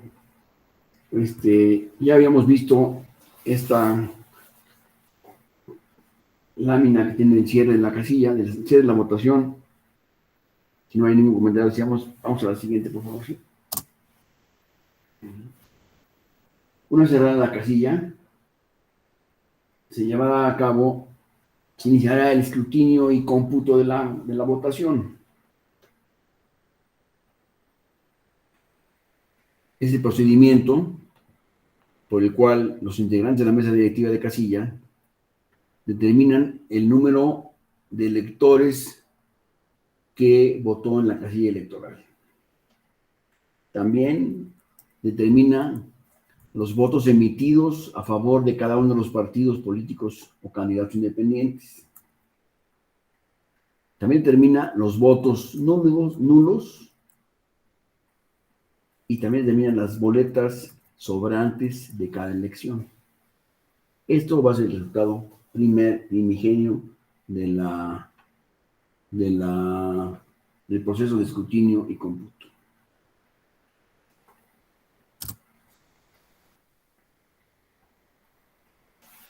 Escrutinio y cómputo. Los emblemas de los partidos coaligados aparecerán de manera separada en la boleta electoral.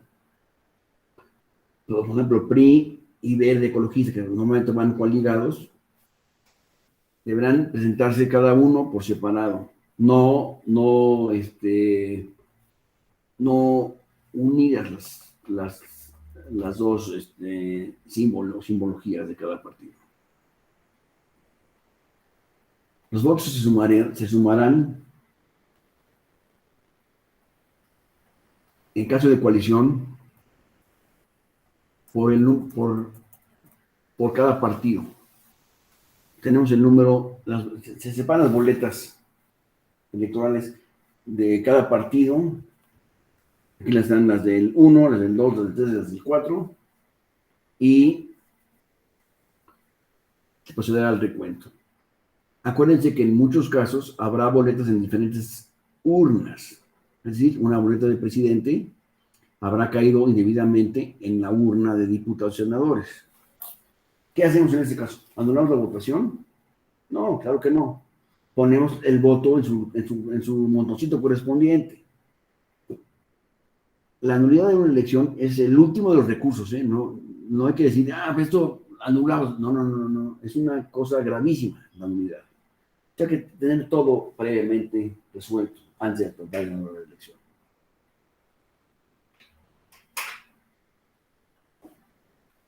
Se sumarán los votos de cada partido político o candidato independiente y se llevará a cabo el asiento en el acta de escrutinio y cómputo que tiene cada casilla electoral, que es el documento más importante de la jornada, ¿eh? Esta acta de escrutinio y cómputo es el documento donde va a estar toda la historia de la elección. Es un documento público de gran valor, porque ahí están puestos todos los elementos, todos los datos que resultaron de la elección. Es un documento muy, muy, muy importante.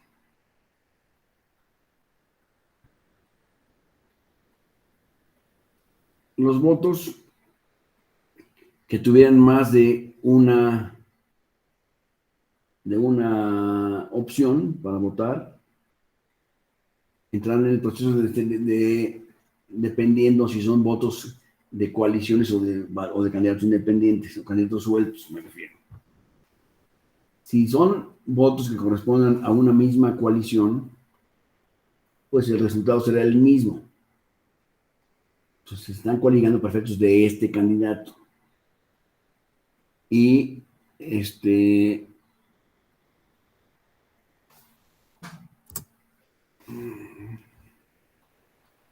aquí está el cuadrito de cómputo el procedimiento de escrutinio y cómputo de cada uno de los votos. Entonces ya dijimos que a las 6 de la tarde cerramos la casilla electoral, si fuera todo perfectamente claro así. Y entonces ahora, ¿qué hacemos? El secretario, estamos todos ahí, y ahora, ¿qué hacemos, presidente? A ver, un momentito, todos tranquilos. Primero que nada, lo que hay que hacer es que el secretario cuenta las boletas que sobraron. ¿Se acuerdan que se entregaron unos días antes un puño de boletas, no? Entonces, a la hora de la elección, entró con un número determinado de boletas a la casilla, al abrir la casilla electoral. Entonces, primero, el secretario cuenta las boletas sobrantes de la jornada. O sea, sobraron 62 boletas, por ejemplo. Las debe cancelar, no romper, por supuesto, ¿eh? Cancelar. ¿Cómo se cancela una boleta? Pues se tachan, por ejemplo, así, de una manera gráfica, que se entienda que estamos cancelando la boleta, o se le pone cancelado, como ustedes quieran. Se cancela la boleta, se cancelan todas las boletas que sobraron. Entonces, estas boletas se meten en un sobre especial de votos cancelados, boletas canceladas. Después, el primer escrutador, acuérdense que hay dos, el primer escrutador cuenta 2 veces el número de ciudadanos que votaron. ¿Cómo los cuenta? Pues en el registro nacional, en el librito donde están todas el registro de electores, ahí ven, este votó, este no votó, entonces cuenta cuántos sí votaron. Después el presidente abre la urna, ¿sí? Y echa todas las boletas en la mesa, ¿no? Vacía la urna y enseña a sus compañeros que no quedó dentro ninguna boleta, ¿eh? Ya, nada por aquí, nada por acá, perfecto. Entonces desecha la urna para acá. Y aquí están todo el montonal de boletas. Entonces empiezan a dividir, a separar las boletas de una por una, para hacer montoncitos. Estos son los votos del PRI, son los votos del PAN, son los votos del PRD, en fin, va haciendo sus montoncitos. Y después empiezan a contar cada uno de los montoncitos. Y el secretario anota los resultados de las en las actas de escrutinio y cómputo de cada una de las elecciones. Aquí, las de diputados y senadores. Aquí, de diputados hubo 55 para el PRI, apunta de 55 PRI en el acta. 32 para el PAN, 32 para la 100 para el... Así va apuntando los resultados del conteo de ese momento. De cuáles son los resultados de cada de los partidos después del recuento de estos votos. ¿Me explico? Eso no debe tener mayor complicación. Y entonces empiezan los representantes de los partidos, dicen, a ver, un momentito, es que ese voto a mí no me quedó claro. Ese voto, ¿para quién fue? Bueno, vamos a contar, ahora sí vamos a contar los votos. ¿Sí? Sí. Entonces vamos a ver estos votos, aquí son los votos del PRI. Ahora vamos a ver cuáles son los votos válidos y cuáles son los votos nulos que fueron emitidos en favor del PRI. Los votos válidos son los que hace el votante en un solo recuadro con el emblema del partido, es decir, en este caso del PRI, por ejemplo. Votos nulos son todos los demás, pero aquí la ley empieza a poner sus pormenores, ¿no? Voto nulo es cualquiera emitido en forma distinta a la anterior, o cuando marque dos o más emblemas sin que haya coalición. O sea, un votante que pone más Morena y PRI. Vota por los dos símbolos. Ese voto es nulo. Ese voto es nulo.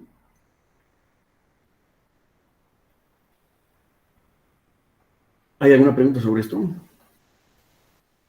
Luego vamos a ver.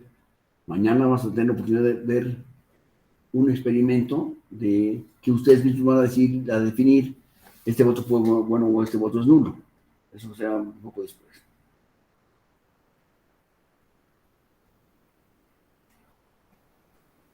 Y habrá votos en favor de candidatos no registrados. Hay un cuadrito en la boleta que tiene una... Ahí te puedes ir a donde estaban las boletas al principio. Ya te puedo poner, déjame. Cuando digan, encuentren que dice candidatos no registrados, ¿ahí qué vamos a poner?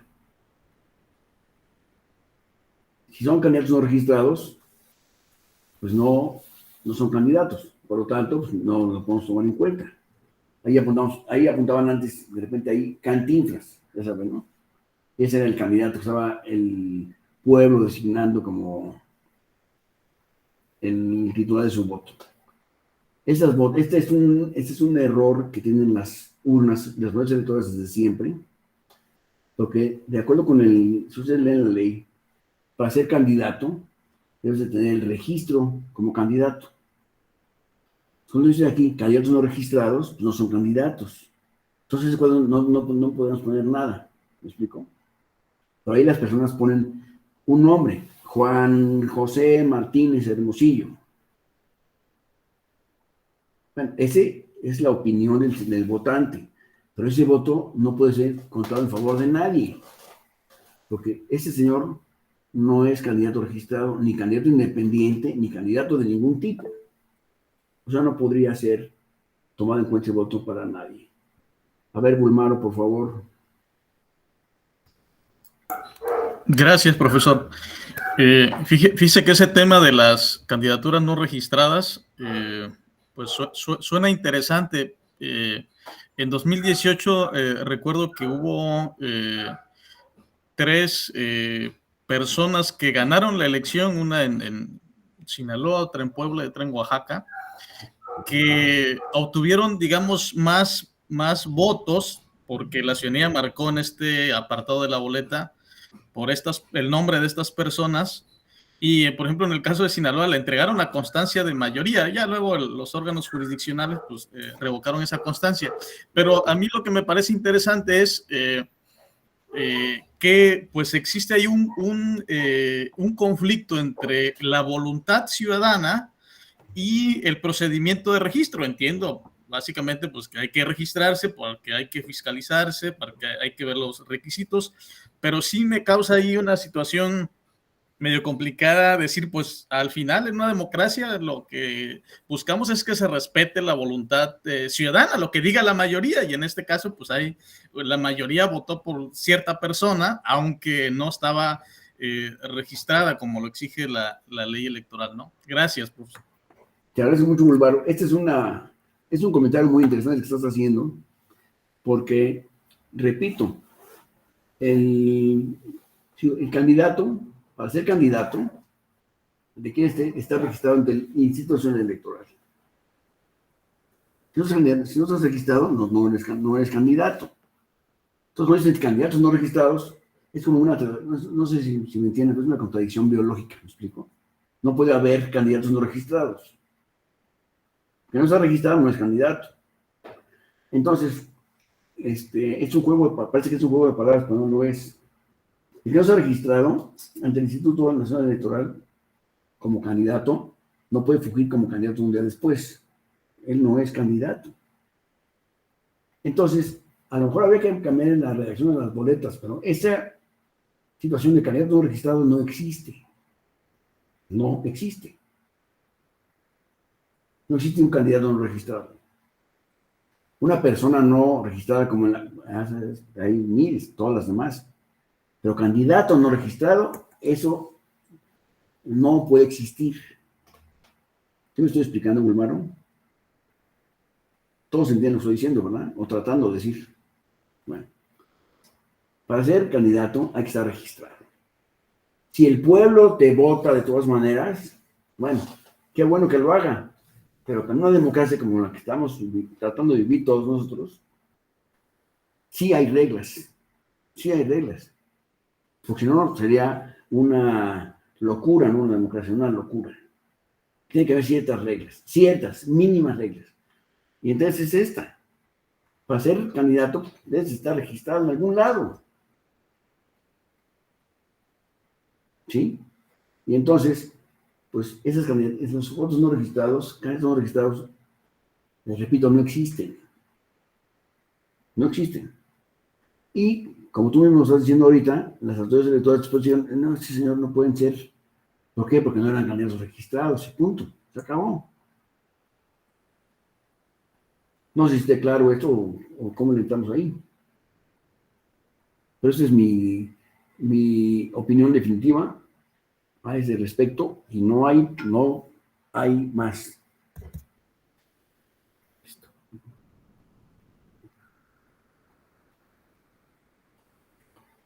Entonces, en este caso, pues, apuntaremos en un lugar especial de la boleta. Bueno, pues, 60, 50, 70 personas votaron por un tal, fulano tal, pero este no se va a registrar en los candidatos, punto.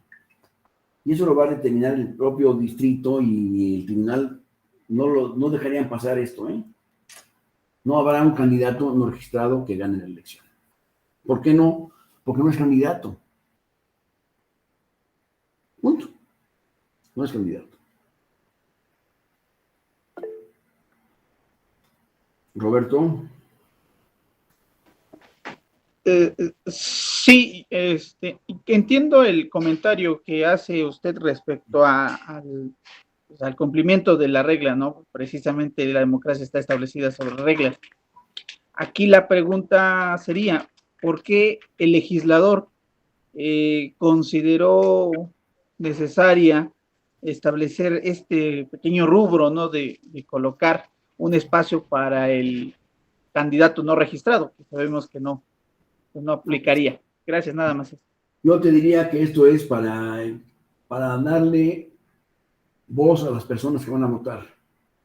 Te pueden decir algo, pero realmente eso no es la manera de decir las cosas. Así, tú te puedes expresar lo que tú quieras en la boleta, ¿eh? La puedes usar como volante para escribir lo que tú quieras ahí, pero el voto requiere ciertas características. En todas las civilizaciones requieren ciertas características. como son que se vote por una persona que es candidato. Punto. Eso en primer lugar. Y de ahí todo lo demás que me quieras decir, pero ese es un requisito que no lo puedes evitar, ese es parte del lenguaje simplemente. Oigan, es la 1:00 y 01 minutos. Buen provecho, ¿eh? Ya se acabó la clase necesariamente.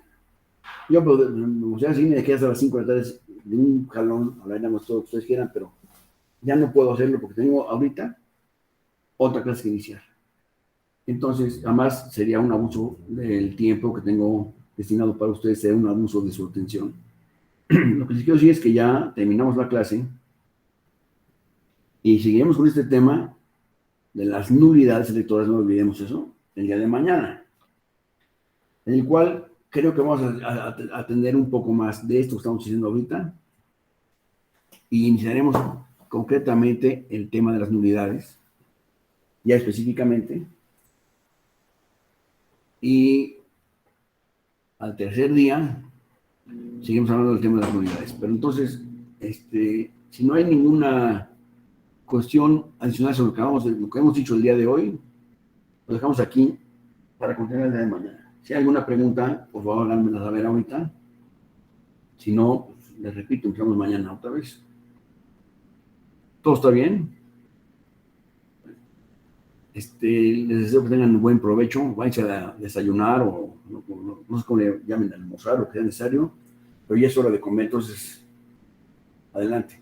Nos quedamos en cerrar su atención y su presencia y nos vemos mañana a la misma hora y en el mismo canal. Muchas gracias. Adiós. Gracias, buena tarde.